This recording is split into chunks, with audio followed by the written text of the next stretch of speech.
Hey guys, it's your boy Phil Shocker, the 96 Hedgehog here with our Week 17 builder for WWC.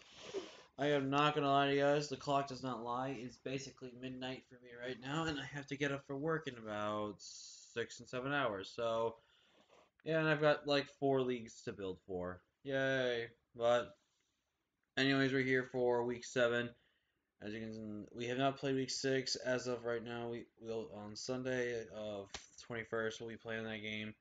We win that game, we only have to win, I think, 2 more games to clinch playoffs. If we lose this game, we'll probably have to win out in order to make playoffs. So, and we have a very, very extremely tough schedule ahead of us. But we're here for week 7. We're going to get to Cammy Boy, who is pretty much, I think, like top 3, if not top 5, and definitely looking strong enough to make playoffs at this point. So, very important matchup for us. I think a win for them actually could pretty much clinch them a potential spot in playoffs right away. So that's gonna be really good for them. But yeah, but if you guys are new, definitely leave a like, haven't already, subscribe if you're new. Join the Phil Shocker crew today because you'll be feeling one of the king of the crew. But you can, yeah, I'm very tired, so I'm very spacey. So if I start sounding or just talking weird, it's just because of my tiredness. Look at Cammy Boy's team. He actually has a pretty decently good team here. He's actually got Nidoking, Rotom Heat, Slowbro, Mega Dancy, Celesteela, Buzzball, Lickitung, Licking, Obstagoon, Noivern, Palossand, and Quilladin. The bottom of his bottom 5, his bottom 3 being Noivern to Quilladin are never coming to this matchup. I really don't see them coming.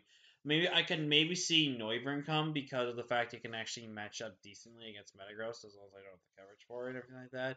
And it's also a really good Urshifu check as well, as long as also my Medicham, but I just don't think he brings it with the amount of coverage that we have. Obstagoon is something I could see him bring in case he doesn't want to lose straight up, kind of just straight up lose to Metagross plus. And also the team, but again, I have 2 fighting types. I have a strong fairy type. I really don't know if he really wants to mess with that kind of combination. Lickitung honestly could come because of the fact that even though, yes, I do have 2 fighting types, Lickitung can actually kind of wall a lot of my team. I've had a cleric support option to us.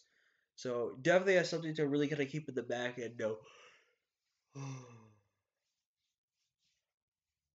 Excuse me, to know in this matchup. But look at his main 6. Nidoking really just wrecks holes in our team. I'm really debating between either going to be Scarfed or Life Orb Nidoking. That's going to be something to be on the lookout for. I do expect relatively a defensive Rotom, but I could also see maybe being a little offensive with Choice Scarf, trying to cripple some things on my team because I do have a bit of a weakness to fire. Slowbro definitely see fully physically defensive with slight special defensiveness, but I do expect like Rocky Helmet. Mega Dancy is pretty threatening versus us. I mean, we have great priority options and stuff, but Mega Dancy's typing really just runs amok on us. Celesteela is a very annoying wall. I do expect it to be kind of more of a defensive tank being an offensive sweeper. It could potentially be the opposite way around, but just depending on the matchup and what he brings. And last but not least, I think Buzzwole comes. Buzzwole actually matches up really well against a good chunk of my team that really kind of struggles to break through Buzzwole. So definitely going to do something. I have to keep note with that. But yeah, that's his 6. Like I said, I can kind of see Lickitung and maybe Obstacle coming.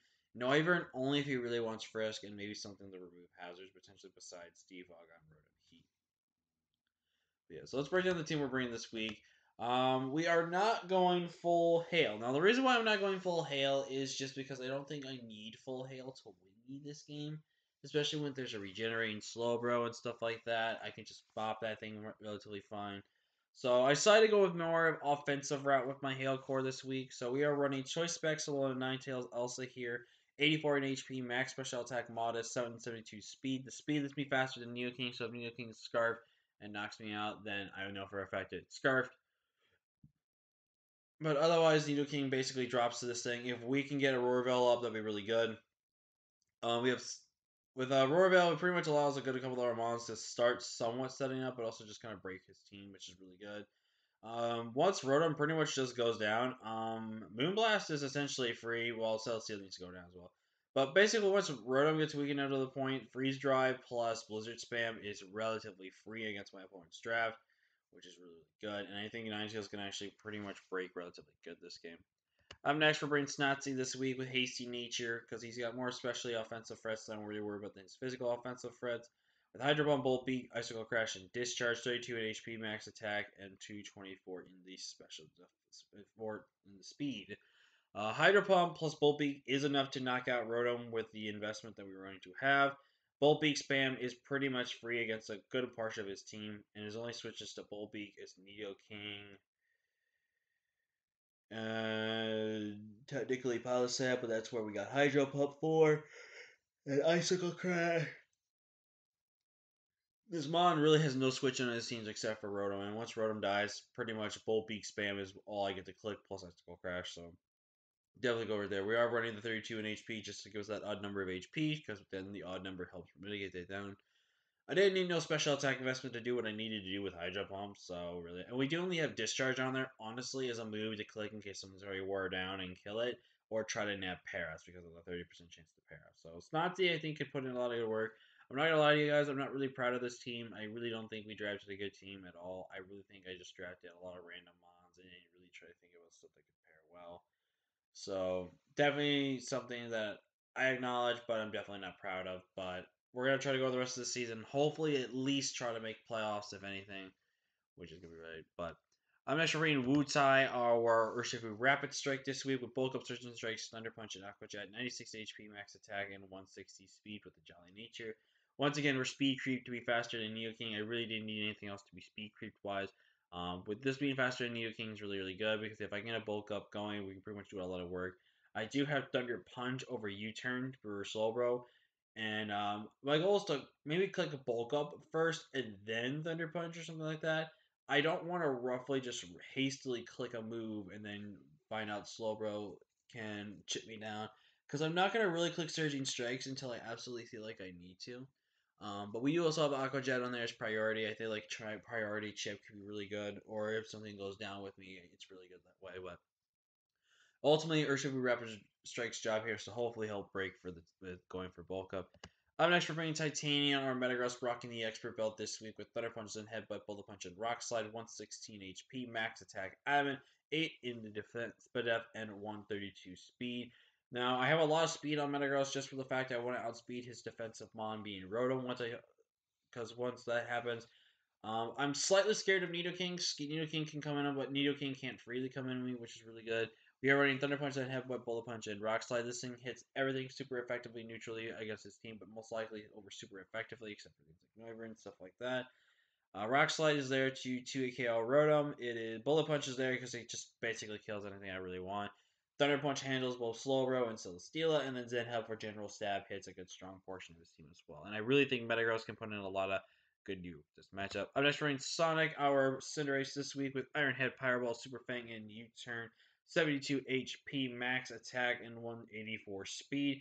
The speed is so where I am faster than every single thing on his team, which is very good important information as well. Ironhead to Bob D'Ancy. Pyro Ball spam is really good. And I do have Super Fang and U-Turn. Now, I have Super Fang for the reason of really wanting to weaken things down like Slowbro, Celesteela, potentially, and stuff like that. And then U-Turn for pivoting, which I think is going to be really good. Because, again, once like Slowbro gets pivoted over half its HP, or if it's already got around like say 60% or something like that, and I do for another Super Fang running out of 30, U-Turn could potentially put it in range to where U-Turn knocks it out, which is really, really cool. Or even Pyro Ball could potentially knock it out. So definitely like Cinderace's matchup this week. We are running the Charcoal just because I felt like Charcoal was pretty good this matchup. I didn't think I needed heavy duty boots at all. I didn't need core change or anything like that. So I'm really excited for Cinderace to come this week and hopefully put in a lot of good work. And that's my brace for bringing Dakota Kai here with Thunder Punch, Bullet Punch, Psycho Cut, and Recover. I'm not bringing Fighting Stab at all this week because I don't think Fighting Stab's actually really that necessary to bring this week. With Thunder Punch it hits the main things I really need to hit without my Fighting Stab coverage. Psycho Cut is just generally strong stab to hit about a good amount of everything. And then Rocks, we do have Bullet Punch there specifically just for DNC because DNC is a bit annoying. We do have Recover on there as our way to get reliable coverage, so that's something right there. We're running 120 HP max attack with 136 speed. They're going to be faster than Nidoking. I want to make sure Nidoking is not that much of a problem versus Sephiroth Speed was, and plus keys are keeping speed keys trapped is really good as well. But design-wise, this team is meant to pretty much just break. It doesn't have like a set cleaner except for maybe the Hail Core with Ninetales and Snotsy there. But otherwise, this team's just here to help really break down walls and break down his team in general and just break and get KOs as they go. So looking forward to this, and hopefully we pick up a W. If you guys did enjoy what you saw, leave a like if you haven't already. Subscribe if you are new. And until next time, guys, I'll see you guys later. Peace.